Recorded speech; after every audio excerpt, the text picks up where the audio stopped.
Hi friends, ഇന്ന് നമുക്ക് healthy ആയിട്ടുള്ളൊരു ദോശ ഉണ്ടാക്കാം. ഹോഴ്സ് ഗ്രാം കേട്ടിട്ടുണ്ടോ? നമ്മുടെ മുതിര തന്നെ, ആ മുതിര ചേർത്തിട്ടുള്ള ഒരു ദോശയാണ് ഇന്ന് ഞാൻ ഉണ്ടാക്കാൻ പോകുന്നത്. ഈ ദോശ പുളിക്കുകയൊന്നും വേണ്ട, കുതിർന്ന് കഴിഞ്ഞാൽ അരച്ച് അപ്പം തന്നെ നമുക്ക് ദോശ ഉണ്ടാക്കാം. പിന്നെ അതിൻ്റെ കൂടെ ചേർക്കുന്നത് ഉഴുന്നാണേ, ഉഴുന്ന് വേണം, പിന്നെ ചെറുപയർ. അപ്പം ഞാൻ കൈ അളവാണ് എടുക്കുന്നത്. 2 പിടി മുതിര എടുക്കണം. അതിൻ്റെ കൂട്ടത്തിൽ ഒരു 2 പിടി ഉഴുന്നും കൂടെ ചേർത്ത് കൊടുക്കാം നമുക്ക്. പിന്നെ വേണ്ടത് 2 പിടി ചെറുപയറാണേ. പ്രോട്ടീൻ റിച്ച് ആയിട്ടുള്ള നല്ല ഹെൽത്തി ആയിട്ടുള്ള ഒരു ദോശയായത്. അപ്പം മുതിരയും ഉഴുന്നും ചെറുപയറും 2 പിടി വീതം എടുത്തിട്ടുണ്ട്. ഇനി നമുക്കിതിനകത്തോട്ട് ഒരു 2 പിടി പച്ചരിയും കൂടെ ചേർത്ത് കൊടുക്കണം.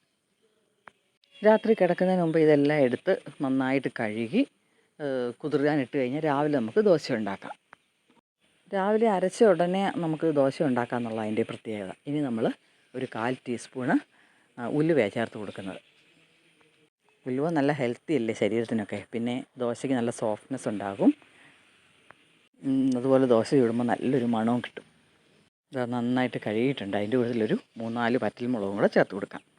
രാവിലെ കുതിരാനിട്ട് നന്നായിട്ട് കുതിർന്നിട്ടുണ്ടേ.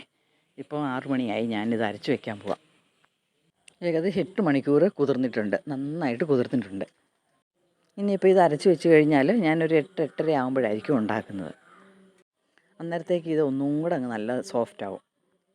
അതുപോലെ ഒരു ഇൻഗ്രീഡിയൻറ്റും കൂടെ നമുക്ക് ഇതിനകത്ത് അരയ്ക്കുന്നതിനകത്ത് ചേർക്കണം. അതിന് താണ്ട ഞാനൊരു ചീനിച്ചട്ടി വെച്ചിട്ട് 1 സ്പൂൺ നെയ്യ് ചേർത്ത് കൊടുത്തിട്ടുണ്ട്. അതിലേക്ക് ഒരു 2 വെളുത്തുള്ളി ഇട്ട് നന്നായിട്ടൊന്ന് മൂപ്പിച്ചെടുക്കുക, ചുമക്ക് മൂപ്പിച്ചെടുക്കുക. ഇത് കണ്ട ഇതുപോലെ. എന്നിട്ട് നമുക്കിതും കൂടെ അതിൻ്റെ കൂടെ ഇട്ട് അരയ്ക്കണം. അപ്പോൾ ഇത് ഗ്യാസൊന്നും വരാതിരിക്കാനൊക്കെ നല്ലതാണ്. മുതിരയ്ക്ക് ചെറിയൊരു ഗ്യാസ് ഉണ്ടെന്നാണ് പറയുന്നത്. പിന്നെ നല്ല ഫ്ലേവറും കിട്ടും. കണ്ടോ, നന്നായിട്ട് അരച്ചെടുത്തിട്ടുണ്ട്. നല്ല സോഫ്റ്റായിട്ട് വന്നിട്ടുണ്ട് കണ്ടോ മാവ്. ഇനി നമുക്ക് ഇതിനകത്തോട്ട് പാകത്തിന് ഉപ്പ് ചേർത്ത് കൊടുക്കാം. എന്നിട്ട് എല്ലാം കൂടെ നന്നായിട്ടൊന്ന് ഇളക്കണം. ഇനി നമ്മൾ ചെയ്യാൻ പോകുന്നത് ആ നെയ്യിലേക്ക് കുറച്ച് കടുകിട്ട് പൊട്ടിക്കുവാണേ. എന്നിട്ട് ഇത് കണ്ടോ, സവാള, ഒരു ചെറിയ കഷ്ണം പച്ചമുളക്, ഇഞ്ചി എല്ലാം കൂടെ, കറിവേപ്പില എല്ലാം കൂടെ ഒന്ന് ചോപ്പ് ചെയ്തെടുത്തത് അതിനകത്തോട്ട് ചേർത്ത് കൊടുക്കുക. എന്നിട്ട് വഴറ്റിയെടുക്കണം. ഇനി നമുക്ക് ഇതെല്ലാം കൂടെ നന്നായിട്ടൊന്ന് വഴറ്റിയെടുക്കാമേ. ഇത് ഈ വഴറ്റിയത് നമ്മൾ പകുതി നമ്മൾ ഈ മാവിനകത്തേക്ക് ചേർത്ത് കൊടുക്കും. ബാക്കി പകുതി എന്താ ചെയ്യുന്നതെന്ന് നോക്കിക്കോണേ. കണ്ടോ, പാകത്തിന് മൂത്ത് വന്നിട്ടുണ്ട്. ഇനി നമുക്കിതിനകത്തുനിന്ന് പകുതി നമുക്ക് ആ ദോശ മാവിലേക്ക് ചേർക്കാം. അപ്പം നല്ല ടേസ്റ്റാണ് ആ മാവിന്. ദോശമാവിന് നല്ല ടേസ്റ്റായിരിക്കും.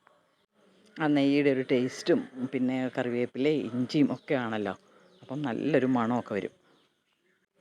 ഇനി ആ ബാക്കി വഴറ്റിയതിനകത്തോട്ട് ഒരു സ്പൂൺ മുളക് പൊടി ഇട്ട് കൊടുക്കാം. കണ്ടോ, ഇതുപോലെ ഇളക്കിയെടുക്കണം. ഇനി ഇതിലേക്ക് നമുക്ക് 1-2 ടൊമാറ്റോ ചെറുതായിട്ട് നൈസായിട്ട് അരിഞ്ഞിട്ട് അതും കൂടെ ചേർത്ത് കൊടുക്കാം. എന്നിട്ട് എല്ലാം കൂടെ നന്നായിട്ട് ഇളക്കിയിട്ട് ചെറിയ തീയിൽ വെച്ച് അടച്ച് വെച്ച് വേവിക്കണം. ആ ടൊമാറ്റോ നന്നായിട്ട് വെന്തൊന്ന് സോഫ്റ്റ് ആവണം. എന്നിട്ട് നല്ല സ്പൂണോട് നന്നായിട്ടൊന്ന് ഉടച്ച് കൊടുത്തിട്ട് കുറച്ച് വെള്ളവും കൂടെ ചേർത്തിട്ട് ഇതുപോലെ ഒരു ഒഴിച്ച് കറി ഉണ്ടാക്കും. പുളിയില്ലാത്ത ദോശയ്ക്ക് ഈ തക്കാളിക്ക് കറി നല്ലൊരു കോമ്പിനേഷനാണ്. ഇനി നമുക്ക് ദോശ ഉണ്ടാക്കാൻ തുടങ്ങാം. ദോശ മാവ് 6 മണിക്ക് അരച്ച് വെച്ചതാണ്. ഞാൻ 6-6:30 ആയപ്പോൾ അരച്ച് വെച്ചതാണ്. നല്ല സോഫ്റ്റായിട്ടുണ്ട് മാവ്. ഇനിയിപ്പോൾ നമുക്ക് ചെറുതായിട്ടൊന്ന് എണ്ണ തടവി കനം കുറച്ച് വേണം പരത്തിയെടുക്കാനായിട്ട്. ദോശ ഉണ്ടാക്കാനായിട്ട് നല്ലെണ്ണ തന്നെ ഉപയോഗിക്കണം കേട്ടോ. അപ്പം നല്ലൊരു മണവും നല്ലൊരു ടേസ്റ്റും ഒക്കെ വരും. എന്നിട്ട് ഇതുപോലെ മുകളിലും അല്പം നല്ലെണ്ണ തൂവിയിട്ടാണ് ഞാൻ മറിച്ചിട്ടത്. അപ്പോൾ നല്ലതായിട്ട് മൊരിഞ്ഞ് വരും. നല്ല സോഫ്റ്റായിട്ടുള്ള ദോശ ചെയ്തേ. അതുപോലെ തന്നെ നല്ല ഹെൽത്തിയാണ്.